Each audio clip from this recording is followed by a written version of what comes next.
In the name of the Father, the Son, and the Holy Ghost, amen. We continue our homilies on the bioethical issues or on life issues, and I want to talk today about the beginning of life. The Church, of course, has always talked about or has made the distinction between the unitive and the procreative elements within the marital act. And the unitive element, St. Thomas, he talks about this in the context. He says that the real problem with self-abuse is that there's no union. He says, and he says, in fact, that it's a sin against nature, he says.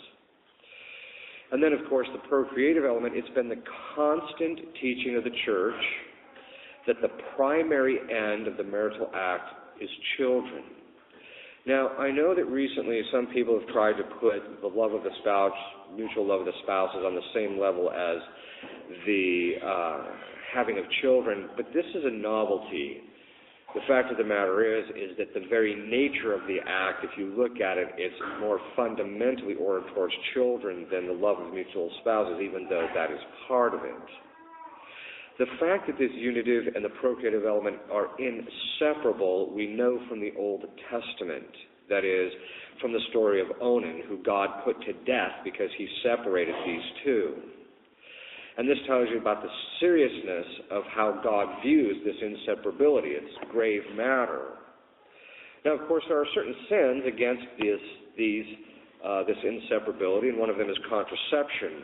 Regardless of the kind of contraception it uses, it is always considered, the Church has taught from the beginning, that is, from the very beginning, from the time of the apostles on, that contraception is mortally sinful. This is not some new doctrine or not something that Paul VI came up. This is a teaching that has always been there. Contraception is against every single category of natural inclination of the natural law. It's against the first category of natural inclination because chemical forms of contraception, like the pill, require an alteration of the individual, the woman, taking it in order to block ovulation or to block implantation in the uterine wall of the new conceptus. And this is a sign, and so there's a modification of her that's done, and this is contrary to the first category of natural inclination, which is to preserve our being as it is. Not to mention the fact that the pill causes 150 different chemical changes in a woman. This is one of the reasons why, it's causing so many forms of cancer and things of that sort. Then, of course, it's against the second category of natural inclination. Why? Because animals don't go around contracepting. We're supposed to have a life in common with other animals, with those things that are in common with them, and that's having children. It is that it's contrary to the natural inclination to have children and to raise them. It's against the third category of natural inclination, and we'll see why that is the case a little bit later. Contraception is not against the Sixth Commandment. It's against the Fifth Commandment, thou shalt not kill. And not just because of the fact that certain contraceptions are abortifacients, but by virtue of the fact that under that commandment is also any form of mutilation or anything that is done to modify our body without necessity. Sterilization, of course, is a form of mutilation. So most people don't seem to get to, they're mutilating themselves. And it's contrary to the finality of procreation, the generative faculty. Then, of course, contraception and sterilization affect the common good by limiting the number of children born into a given society. Hence, this is why the state has a right to limit contraception, and that's why it's against the third category of natural inclination, to live in common. You will hear people say, the Church and the state have no right to tell me what I do in my bedroom. On contraire, what you do there has an impact in the general run of the society. If you want to get a good load of what the contraceptive mentality has done and is doing to our culture and to Western civilization, go on YouTube, type in the search box Muslim demographics. It will give you a sense of how much damage the contraceptive mentality is doing to Western civilization and to Christianity. Then, of course, there is natural family planning. And natural family planning is a good thing insofar as it does not separate the unit and procreative elements.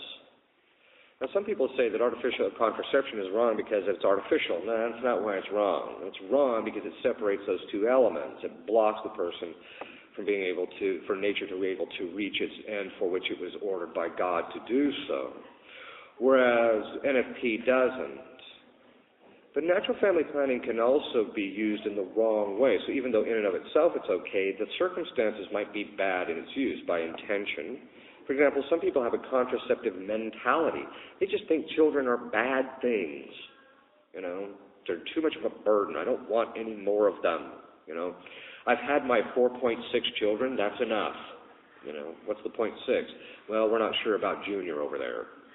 You know, it's one of those kinds of things. But the point is that some people just think children are bad, and it's not true. Children are a good thing. And one of the things that they always taught is that part of the end of marriage was to provide souls for God, you know, by having a lot of children so that God could fill heaven, so to speak. Also, NFP can be just a Catholic form of Catholic contraception. People will use it without a sufficient reason. The Church has consistently said you cannot use NFP without grave cause. Well, what's grave cause? Some type of physiological problem with a woman that endangers her life, or some type of sociological reason. Even Pius XII observes that there can be sociological reasons, such as if you're in China and your wife is going to be forcibly aborted, then you can use NFP. Then, of course, there is psychological reasons. If mother is going to be hauled off to the rubber room because she's got 6 kids in 6 years, then you can slow down a bit in order so that she can get on top of things and gain her equilibrium. But then that tells us something about NFP that normally, unless you're talking about some type of permanent physiological damage to the woman or something like that, normally speaking, it should only be used temporarily, not as, you know, okay, we've had our 4.6 children, that we've done our due, we've given God his bit in relationship to having a number of children, we're not having any more, so we're not going to have any more. That is completely contrary to the mind of the Church. It's also contrary to the mind of God. And you know how? There's one way that God will let you know that you've done your bit for him as far as having children. It's called menopause. That's when you know you've done your part. God shuts it down on a natural level so you don't have to worry about it. But this is something that's quite important because of the fact that a lot of people are using NFP without a sufficient reason. And I know that a lot of modern theologians have tried to reinterpret this, but they have completely set aside the entire moral tradition's understanding of terminology in order to say, oh, you can use it for, they say, you know, you don't have to have grave cause, you just have to have a serious cause. Excuse me, but the term serious has always meant grave in the moral tradition. Don't go down that route. That's what some of the modernists have done. But then there is also, you know, again, you have to be really careful about NFP because a lot of people use it without a sufficient reason. On the other hand, you can use NFP to get pregnant. And so that's one of its beneficial uses as well.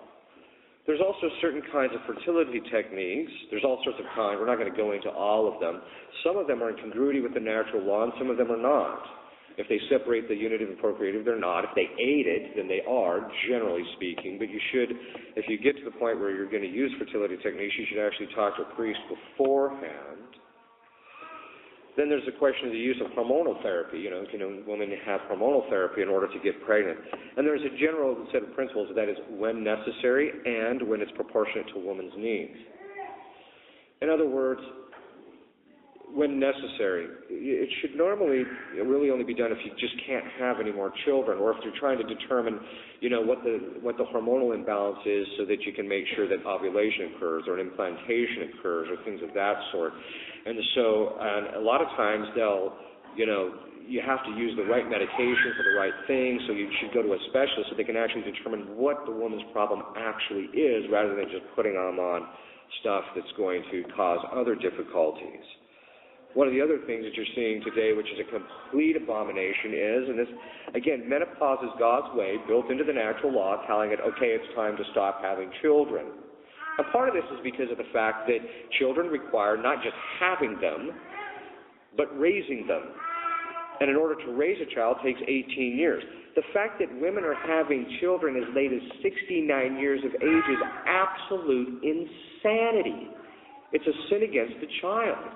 Because of by using hormonal therapy, she gets pregnant at that age, but that's actually against the natural law, because the natural law doesn't envision that. Why? Because she may not live to see the kid's 18th birthday and therefore be able to fulfill her requirements in justice to the child. It's a little odd that they were doing this kind of thing. And that's also a sign that there's some strange form of artificial manipulation of that aspect of human people's lives. I think there's something fundamentally wrong with that. But anyway, in all of this, I think that there is a general position. It's a philosophic position, but its impact in the particular people's lives, I think, is quite profound. It's called the providentialist position. You don't have to maximize the number of kids that you want, although you can do that if you or that you think you should have, or because I've heard in certain places it's told that you should be trying to have as many kids as you possibly can. And that's just not true. The church has never said that.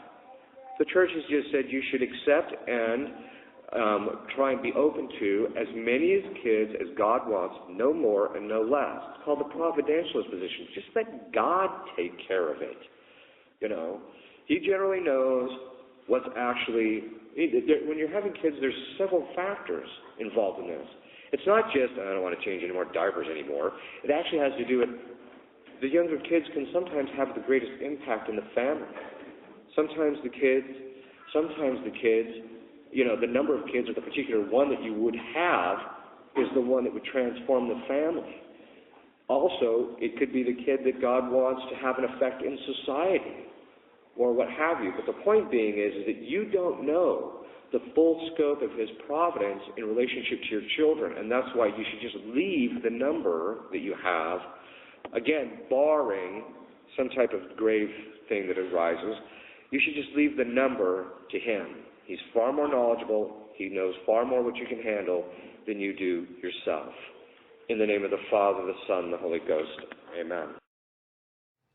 Christus vincit, Christus regnat, Christus imperat.